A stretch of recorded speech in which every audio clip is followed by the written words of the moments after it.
So, gamified learning. So, in my perspective, it's when we have a learning program and we try to add gamification to it, so to be more entertaining, motivating. And so, this program, Rabbit Coding, is about learning programming. What is programming? What is code programming, basically, and we add gaming elements on top of that. We have reward system, score, little characters that are funny, etc. So we gamify learning so the kids are more entertained and maybe have more emotions and so remember better. I think one of the keys of learning, I was following the presentations this morning, and in VR or in non-VR, I think one of the keys of learning is create emotion for the students, for the people attending, so they will remember better because it's an emotional response. So that's what we try to do with the rabbits. We are also working on a course which is the part of the Design Academy that I was mentioning. It's called the Game Creators Odyssey. It's in partnership with the Concordia University and Knowledge One. And it's the courses on how to create video games. It's another approach of, it's a rational design approach, actually, on creating video games. So that's the program I've been teaching within Ubisoft for years, and now we are porting this course to be available for universities and so for more people. So there is gamification aspects. You have rewards, you have a story, you have experience points, you have unlockables, etc., etc. There is also what I think is a learnified gaming. So we take a game and we add elements of learning in it. So as an example, I could give the Assassin's Creed brand, where there is a mode that is called the Discovery Tour. And in fact, in that mode, in that package, there's no mission, there's no nobody to fight. It's all about learning history, ancient Egypt in that case. The thing is that for those games, for Assassin's Creed, there's been millions of dollars involved, lots of people. Sometimes the team are hundreds of people for such a game. It's like 500, 600, 700, maybe 800 people working on that game. And so they recreated very, very accurately those worlds where the game takes place. We have historians working on the project. We have lots of people, so it's not just fantasy, but it's really trying to recreate those worlds. And so the idea was to take those worlds that maybe sometimes in museums or in some other industries, they don't have that size of that capability of recreating such worlds. And because we have those worlds, the idea was to make them a learning tool, to push them to education. So there is the Egypt one, there may be more coming, we will see. VR. So Ubisoft, we made quite a few titles in VR, VR virtual reality. We made titles for the players around the world playing on their consoles. We made titles that you can play in what we called VR arcades. And so, there's various titles that we made the last 4 years. And personally, I started to work on VR in 2014, actually. The first VR experience that we made, it's not a game, it's based on the Notre-Dame de Paris. It's virtual visits in multi-user. That's something I hear a lot also, that VR is non-social. It's about someone being stuck into his VR headset and not having a social experience. That's what we have for since 2014. I wanted to prove the contrary. This experience, it was displayed at the C2 MTL conference. Maybe you can see on the picture a little bit. It was multi-user. It was 6 people in Notre Dame, talking, exchanging, moving in groups. There was recreation of a Revolution setup, Renaissance setup, and they could talk about it, see it together. It was really a social experience. So I believe VR can be social. Then what we worked on is a game called Eagle Flight, which is the first official VR title from Ubisoft. So I'm lucky to be the creator of that game. And there's a particular story to that game. So first I will show you a video of the game, and then tell you a bit more about the story. For that, switch to the video.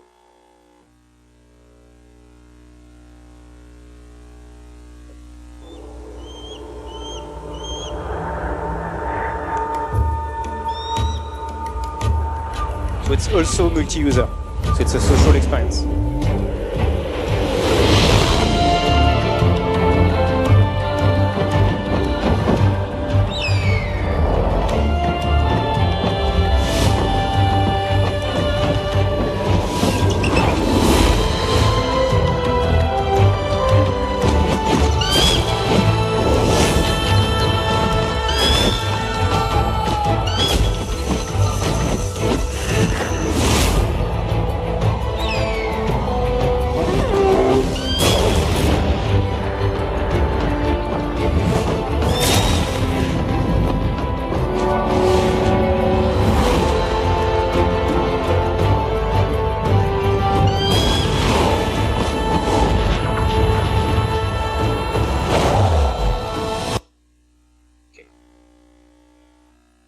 So what you saw is the multiplayer mode. For sure, you are shooting. Actually, they are screaming, and it creates a wave that can take down the other birds. But in the game, there is a free flight mode where you enjoy flying over Paris. It's a recreation of Paris. We use Google Maps to try to have the landmarks where they are, etc. And so the story of that game, actually, we didn't start with the game. We started to try to understand nausea, to try to understand motion discomfort that you can have in VR. And that's a process that I'm using and teaching. That's the Design Academy. That's the base of the course I'm trying to teach within Ubisoft. And it's about understanding the device, understanding what you want to create before applying a form on top of it. So we try to study motion discomfort in VR.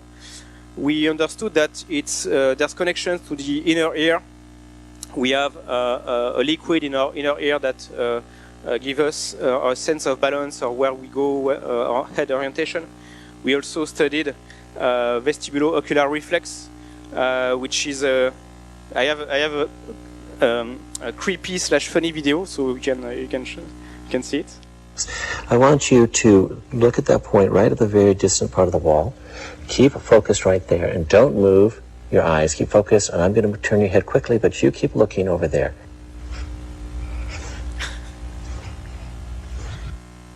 So, actually, when you move the head of someone that is not aware where it's going to move, there's an automatic system with the inner ear that readjusts the position of the eye, so you keep the focus on what you are looking at. So there's connections. We studied also NASA techniques because actually when lots of astronauts have motion sickness in space, like almost 60% of them, and so it's a problem, it's an issue for NASA, and they try to have several treatments. So one is about a stroboscopic system. We tried it, we tried to prototype it. And actually doing all of that, we try to do as scientific as possible research. We found that the main issue for motion discomfort, so it's when you see lots of motion in VR but you actually don't move, it's that disconnection between what you see and what you feel in your inner ear, in your body sensor information. And actually it's the same issue on sea, on a boat, in a car, in space, in simulation, in VR. Every time what you see is different from what you feel. The brain is taking that as a poison. So actually, the brain thinks it's a neurotoxin, it's a poison, and the brain is giving the order to the body to try to eject the poison. So that's why we have the nausea, that's why we have this rejection. So based on that, we said, okay, so what can we do? Then maybe we should try to have the visual that equals the body sensor, and that's what we did. So that's why in Eagle Flight, you play with your head. You can play totally this game without any controller, only with your head, so it's very accessible also. very simple to play, and at any time it's an exact match between your head orientation and your position in the game as an eagle. So if you want to do a looping in the game, you actually have to do a looping yourself on stage, maybe later. Another thing we studied, and it's just 2 problems among the ones we've seen, it's the peripheral vision. So peripheral vision, it's very useful to detect prey. It's been used since the first humans, since ages in nature. We detect very rapidly motion in our peripheral vision. Not so much forms, not so much colors, but we are very accurate in detecting motion in the peripheral vision. Actually, you can see depending on the animals, the ones that are prey have a larger peripheral vision, like the goat. You can see the pupil of the goat that is very wide, and so she has a very large detection of motion. And predators tend to have a more focused vision, very good sense of depth of 3D, very precise. Humans were kind of in between. So that was cool to avoid to be eaten by predators back then, in a few thousand years ago. But today it's an issue for VR, unfortunately. So what we developed based on that is what we called dynamic blinders. So when we detect fast motion in the peripheral vision, that's where we bring a black area on the right, on the left, on the top, or on the bottom, which hides the motion in your peripheral vision. So that's the prototype.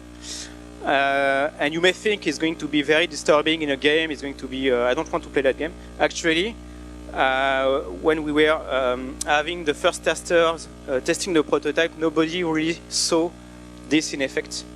We were turning off the screen. We were just having the people in the VR headsets, and they were not seeing this thing, because it's a very natural process for the brain to reduce the peripheral vision. It's happening when you are driving a car, so especially for pilots, for plane pilots or race drivers, the brain tends to reduce the peripheral vision so you can focus on what you are looking at the center. And we try to reproduce a little bit that process, so when you don't think about it, it's kind of natural. So that's just 2 solutions that that I've displayed here. In fact, we have 15 different tricks to make this game very comfortable in VR, and I would say around 85% of people are comfortable with lots of motion in VR, and that was kind of an innovation back then. So we had a special tester coming to play the game also, so I think he seemed to enjoy a little bit the game, and for those innovations, we won a prize. Which is kind of similar to the Oscar, I don't remember, Golden Globes? No, whatever.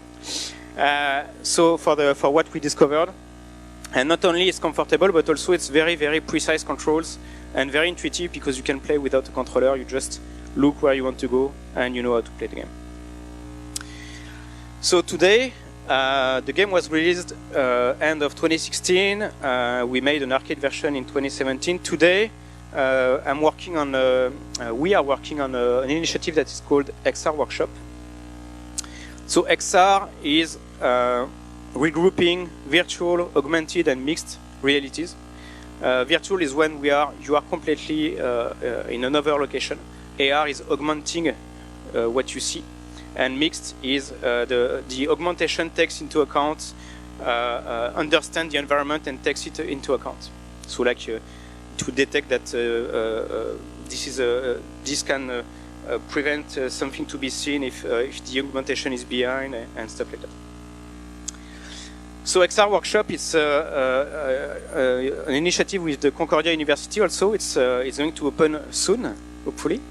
And we started to do already research. In fact, the idea is to try to reproduce that process of research, of learning, or of trying to develop a product that makes sense, that solve a problem, brings an innovation. And we will have a space provided by Concordia where we will invite people to create with us experiences. That's actually pictures of people also that did the first research for 10 weeks. And the pillars are having the various industries. So it's not just video games and education. I know it's Ubisoft and it's Concordia, but we are interested into healthcare, also simulation, retail, and other industries that might have some interest into those new technologies. So those industries can have some needs, can require some to learn more about those technologies. We want to partner with them and with startups. So there's lots of startups, lots of small companies in Montreal that are doing great things in XR already, in AR or VR, and we want to partner with them. We would like to put them in emphasis, to have a spotlight on them also, because for me that's kind of a shame that sometimes internationally, like the hardware manufacturers of XR don't necessarily know the small startups, the small companies that are doing great things locally. We have some visibility as Ubisoft, and so one of the goals also will be to put a spotlight on those companies and help them grow. And the last pillar is academia. So it's the idea of reproducing the same process of research, ongoing research for years, for months and years, that can nourish the projects that can help industries. And there is plenty of research that we want to continue to do. So VR comfort, we found solutions for 80 to 85% of people. We want to push more. There's AI, for sure. Lots of people are talking about AR. VR plus AR. Two things about that is because often people say VR was just a step to get to AR, and AR is going to be the real technology. Other people say also that VR is non-social, AR is going to be social. In fact, I'd like to try to combine those two and prove that we can have AR plus VR experiences, the same people in AR having a collaboration with the people in VR. And 5G cloud computing is a new tech that will allow great things. I think I will. So that's the slide. Soon in 2019 are going to come new wireless VR headsets and AR headsets. 5G and cloud computing should allow great computation in the cloud to be streamed directly to those headsets, because currently those headsets have a limited computational power, and thanks to cloud computing we could have very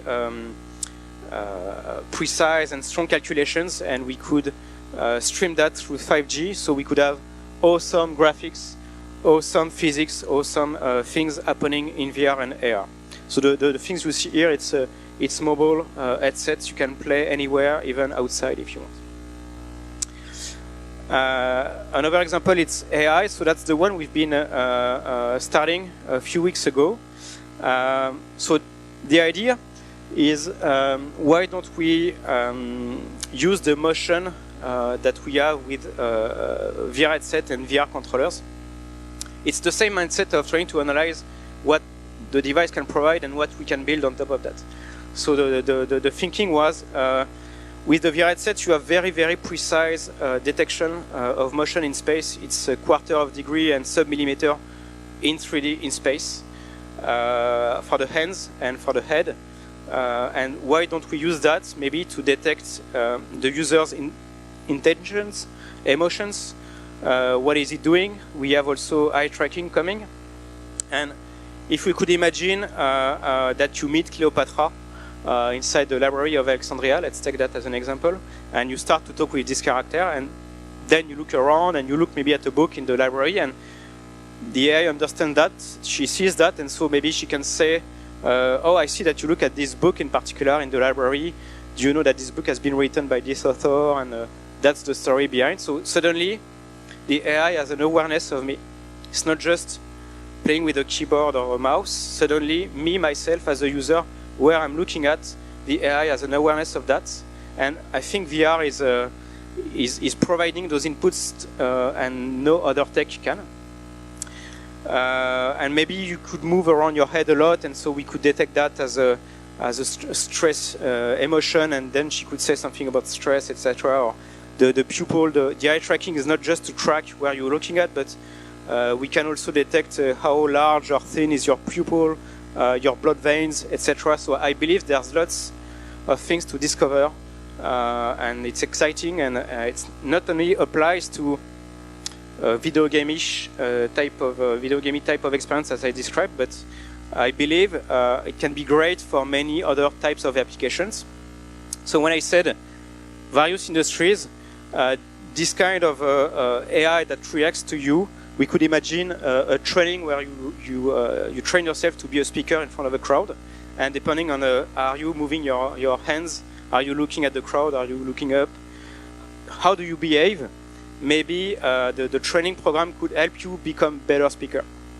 Maybe you are at customer support, or you are at the front desk in an hospital, and we have to train you, teach you how to be better with the people that come to your desk, and depending on how you react to those virtual AI, then it would teach you to be a better person.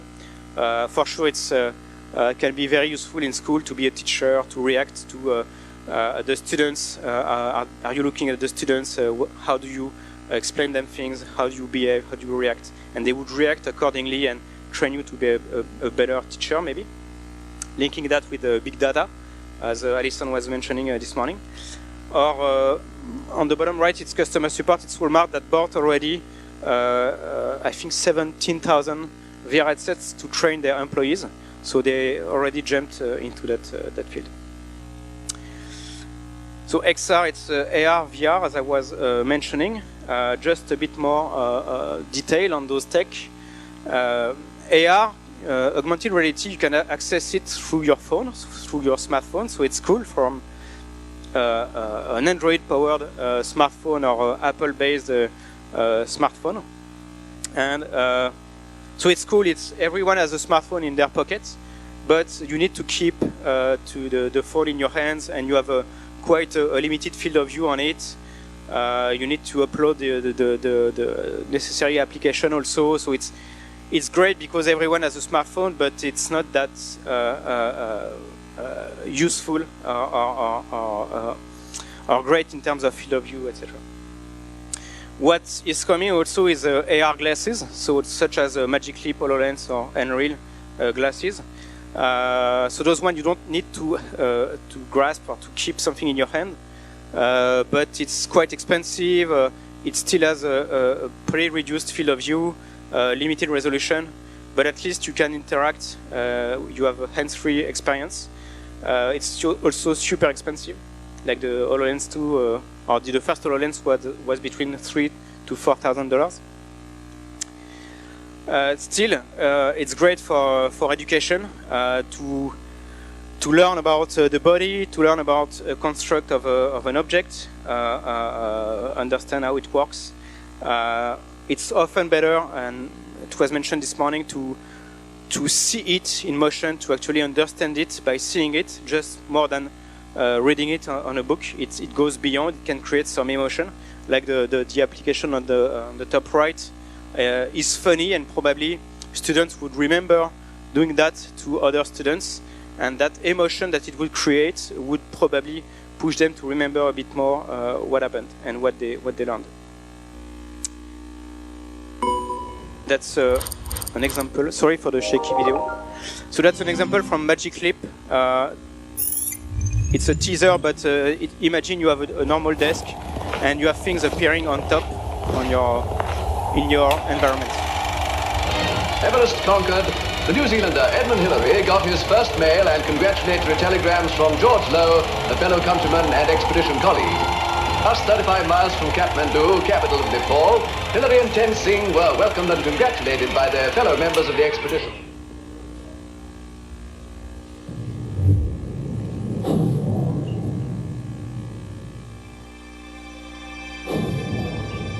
So imagine having that in your living room, anywhere.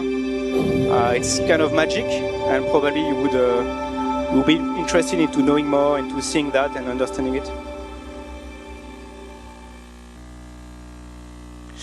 So it's useful for education, for students. It's also for sure useful in professional education, in medicine, in a co-working space. So AR, you could be multiple people looking at the same augmentation, the same thing appearing at the center and work on it and explain directly what you mean and put things into context.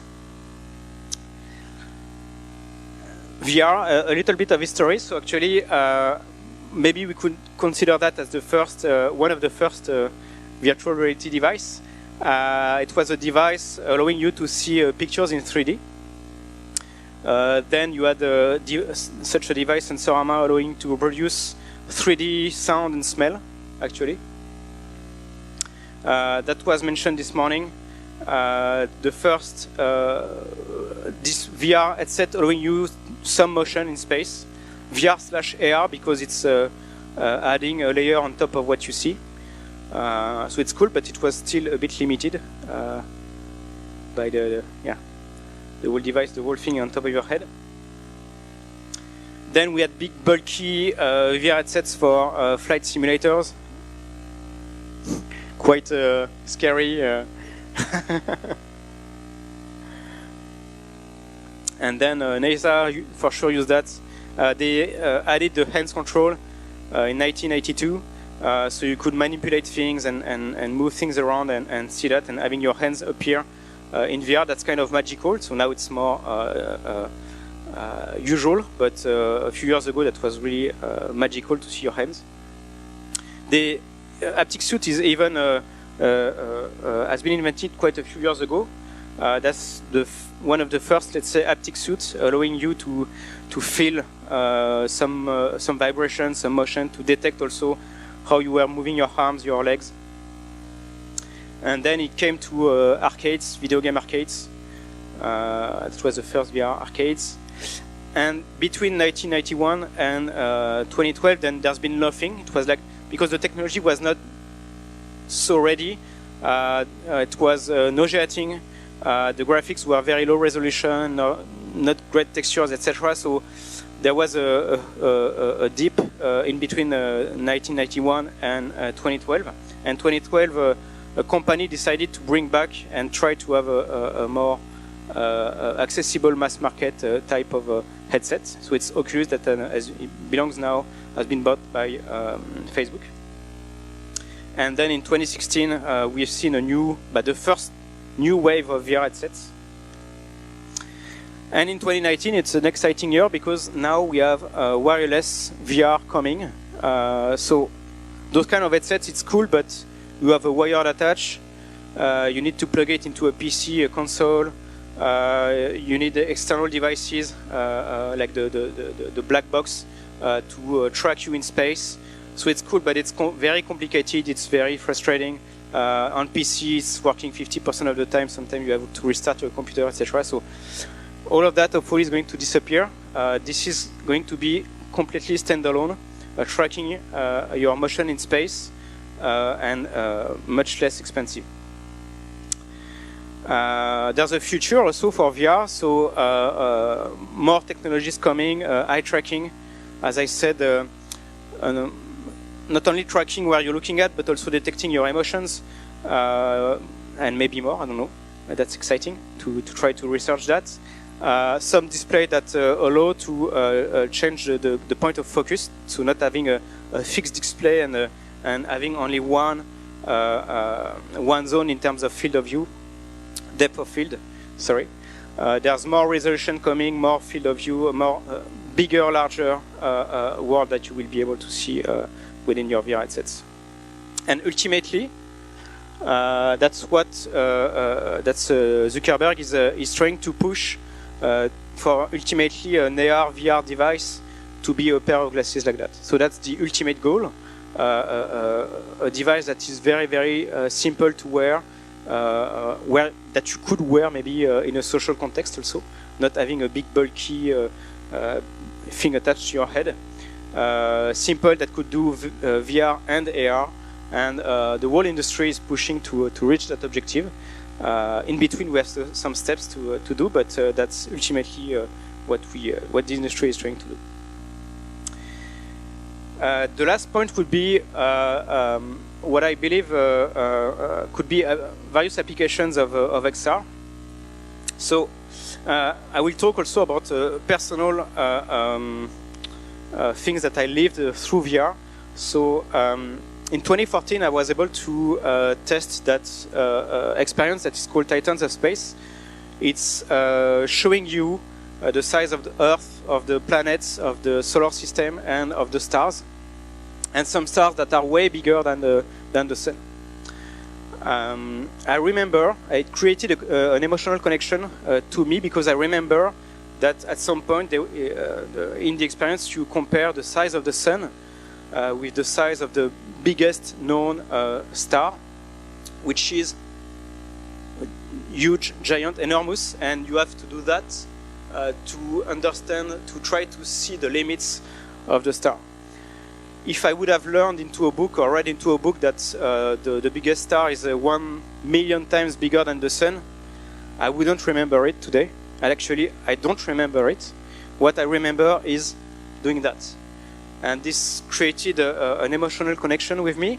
And I think it's a learning of, I always remember since then that there is stars much bigger than our sun.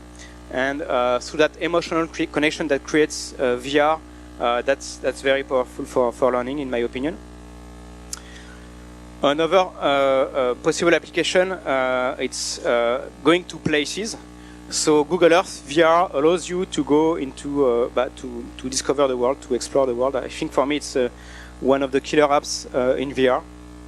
And it allows you to not only have a bird's eye view or whatever view you want of the world, go into places where you may not be able to go, like if you want to go on the roof of that castle, you could go with Google Earth. You land on the roof and you can see what is the view from the top of the roof, which I don't believe you can do in real life. And there's also an emotional connection that I remember, a personal thing. So it was another experience that I tried a few years ago in VR of a location. So that was cool. And then a few months after, I went into a video game studio. So that was what I saw before. When I arrived, I had this feeling that I went there. I was there already. I went there already before, which wasn't the case. So I really didn't understand what was happening. I was like questioning myself. I don't understand. I never went there, but I feel I was there. I have a déjà vu feeling. What is happening? And actually, after a few minutes, I remembered that I was there in VR. And because I was there in VR, it created some souvenirs, some memories in my brain, and it created a déjà vu feeling, a souvenir. And so when I reached again, when I discovered this place for the first time, then I had this feeling of déjà vu. I had this memory implanted into my brain. And I think this is very powerful. It's again linked with emotions. And if we imagine education, learning in the same way, creating emotional connections, creating memories from things that you have lived, you have seen, then it's very powerful, I think. XR allows also to train without risks.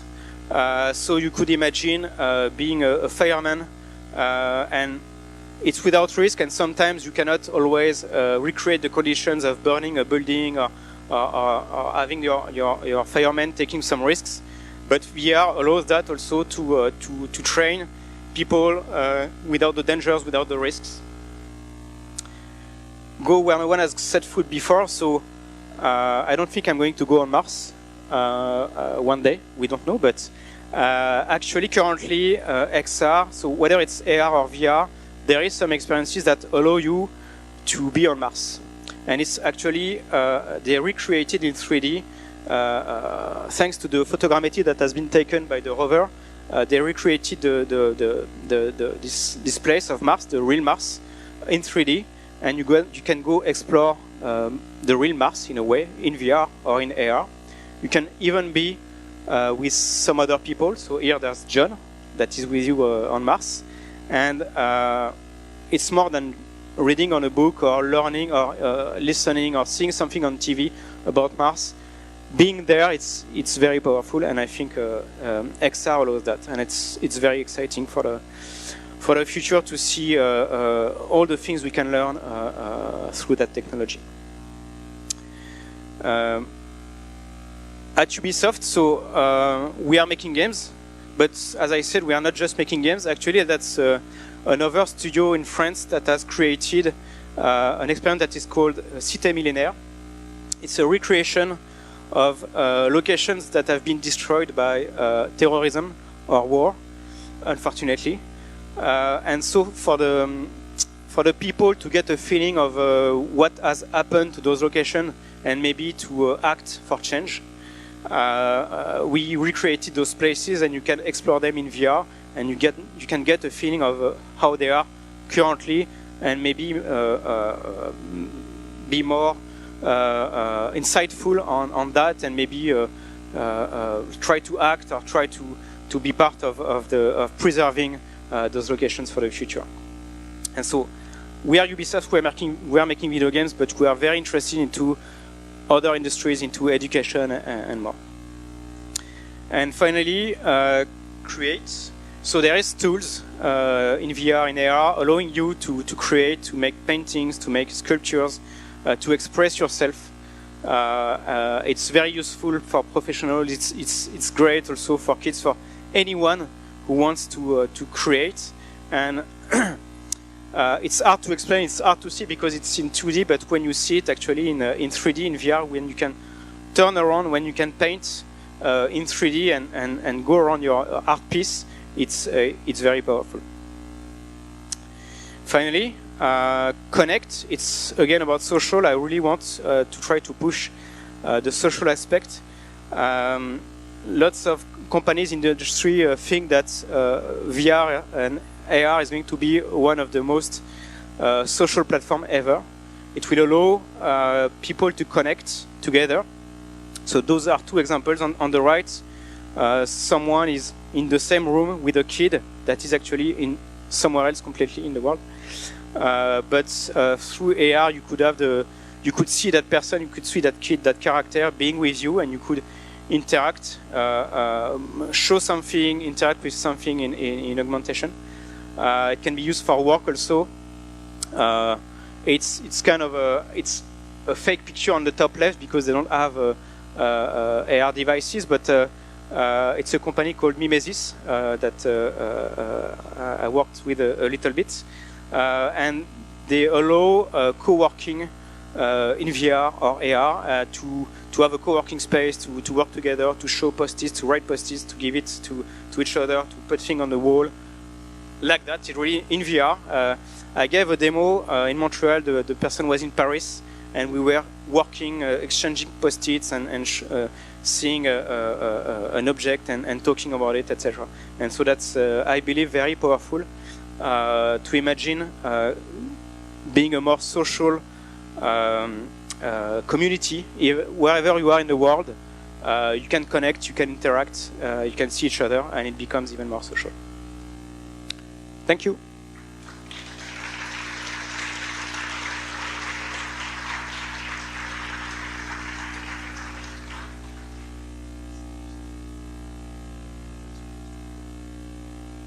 Thank you so much. I'm just going to do a very quick recap for those who are not able to join in the beginning.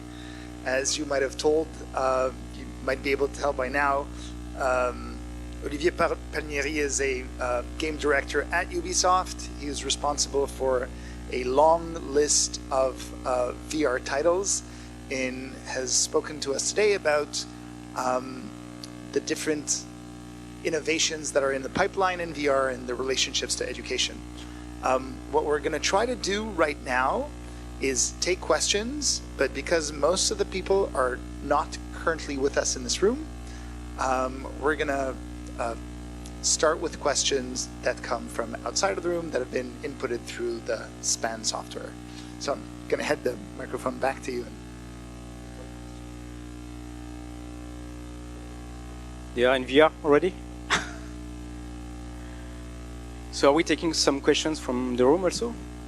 So no? We have a question from, I think it's the Collab, and says, is there anything less intrusive than headsets or glasses for VR experience? For AR, you have your phone, so you can use a smartphone. You keep it in your hands, and you could see things appearing in your environment. For VR, currently, it's pretty bulky. It's pretty big things that you have to put on your head. Even for AR, it's quite still bulky. But ultimately, as I've shown, the goal is to have just a pair of glasses, like a pair of sunglasses. After that, we could discuss, I don't know if it's more or less intrusive, but contact lens, maybe one day in the future. So is it less or more intrusive? I don't know.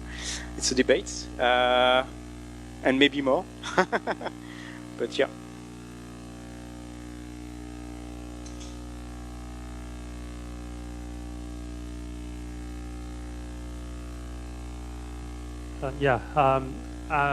Have you guys thought of some of like the ethical issues that this can cause? Like living such strong emotions can allow. I mean, it just made me think. You know, we have everyone has a smartphone.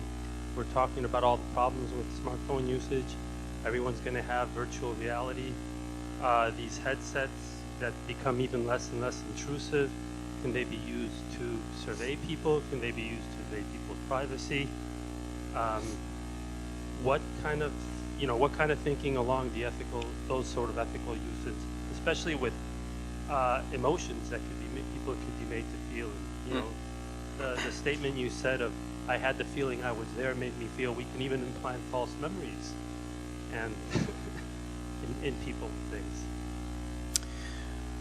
Yeah, so we have a responsibility as an industry and maybe in the education sector and every sector to make good use of the technology.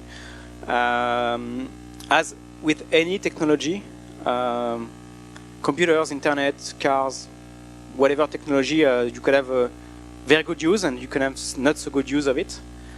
I prefer to try to push and to believe into great learning experiences and things that you may live in VR, but that actually help you. So, for example, working on Eagle Flight, it solved for me the fear of heights. So I had fear of heights before, and I experienced that in VR. So the first feelings were not so good, but actually doing those experiences, being as a bird flying over a city, doing that for months and years solved my fear of heights. And now recently I went into the CN Tower and walked on the glass floor without any problem.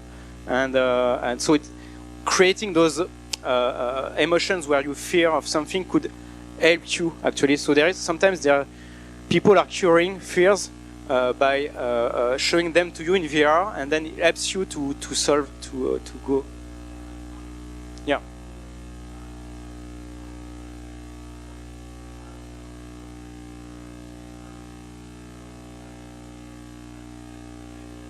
Yeah.